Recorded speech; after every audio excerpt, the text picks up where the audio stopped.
హరి ఓం శ్రీమాత్రే నమః. లలితా సహస్రనామ పారాయణలో భాగంగా ఈరోజు అమ్మవారి నామం 611వ నామం, 4 అక్షరాల నామం కళాత్మిక.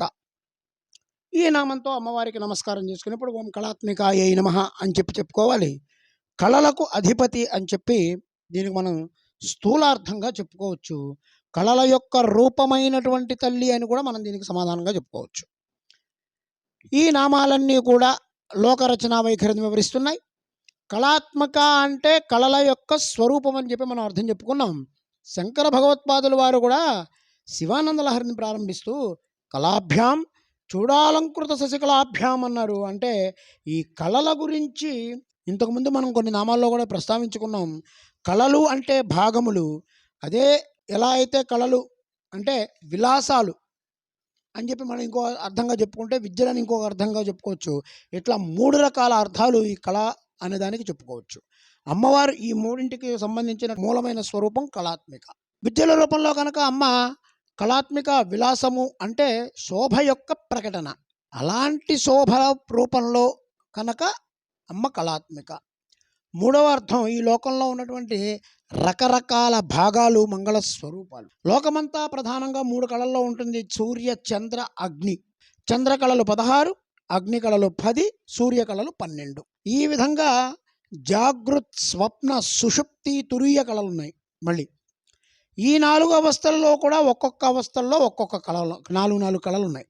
ఉత్పత్తి, జాగృత, బోధ, మనోవ్యాపారం ఈ 4 కూడా జాగ్రత్త అవస్థలో ఉంటాయి. అభిలాష, భ్రమ, చింత, విషయవాంఛ ఈ 4 కూడా స్వప్నావస్థలో ఉంటాయి.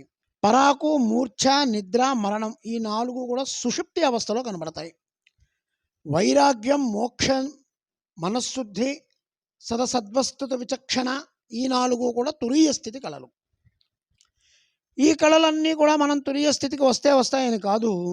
ఈ కళలన్నీ కూడా అభివృద్ధి చెందుతూ ఉంటే మనం తురీయావస్థలోకి వెళ్ళి అక్కడ దాన్ని సాధించగలుగుతాం. ఈ మొత్తం కళలన్నీ మనకి ఎప్పుడూ మనలోనే ఉంటాయి. అవసరాన్ని బట్టి, స్థితిని బట్టి బయటకు వస్తూ ఉంటాయి. విశ్వరూప, జాగరణి అనేటువంటి నామాల దగ్గర దీన్నంతా మనం వివరంగా చెప్పేసుకున్నాం ఆల్రెడీ.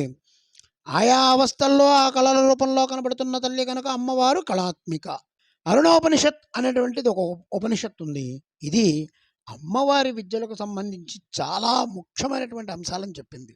అరుణోపనిషత్ అనేది, బృహదోపనిషత్ అనేది, త్రిపురోపనిషత్ అనేది ఇవి చాలా ప్రధానమైనటువంటి ఉపనిషత్తులు.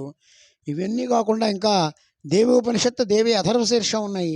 శ్రీ విద్యకు సంబంధించినటువంటి అంశాలన్నీ కూడా మనకి దీంట్లో కనిపిస్తూ ఉంటుంది. లలితా సహస్రనామం మొత్తం శ్రీ విద్యా స్వరూపం. అరుణోపనిషత్ ప్రకారంగా కళలన్నీ ఏంటో చూపిస్తున్నారు. ఆర్చిష్మత్ కళలు, జ్యోతిష్మత్ కళలు, మహాస్వత్ కళలు, సూర్య, చంద్ర, అగ్నిలకు 12, 16, 10 అని చెప్పాము. ఇవన్నీ కూడా దీంట్లో ఉన్నాయి. ఒక్కొక్క సంవత్సర రూపంగా మనం లెక్కేసుకుంటే ఈ 3 కళలకే సంవత్సరంలో వ్యాపిస్తాయి. తేమ, చలువ, నీరు ఇవన్నీ కూడా చంద్రకళలు. అవన్నీ విజృంభించేది వర్షాకాలం, చలికాలం.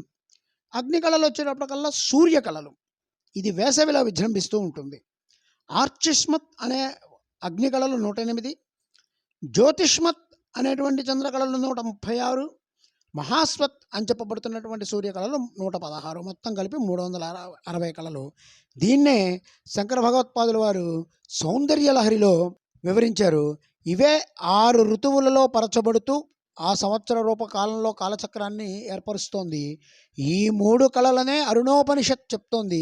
ఈ కళలన్నీ కూడా అమ్మవారి రూపాలు అని మనం గ్రహించాం. అదేవిధంగా 64 కళలు ఉన్నాయి, చతుషష్ఠి కళలు. ఈ కళలన్నీ విద్యా కళలు. ఇది కూడా ఇంతకుముందు మనం విశేషంగా అమ్మనామంలో చెప్పుకొని ఉన్నాము. ఇక్కడ ఈ 64 కళల్లో వేదాలు మొదలుకున్నవన్నీ కూడా చెప్పుకున్నారు. అవన్నీ కూడా కళారూపంలో ఉన్నది అమ్మ కళాత్మిక. ఓం ఐం హ్రీం శ్రీం కళాత్మికాయై నమః. ఓం శ్రీమాత్రే నమః. ఓం శ్రీ మహారాజ్ఞై నమః. శ్రీమత్ సింహాసనేశ్వర్యై నమః.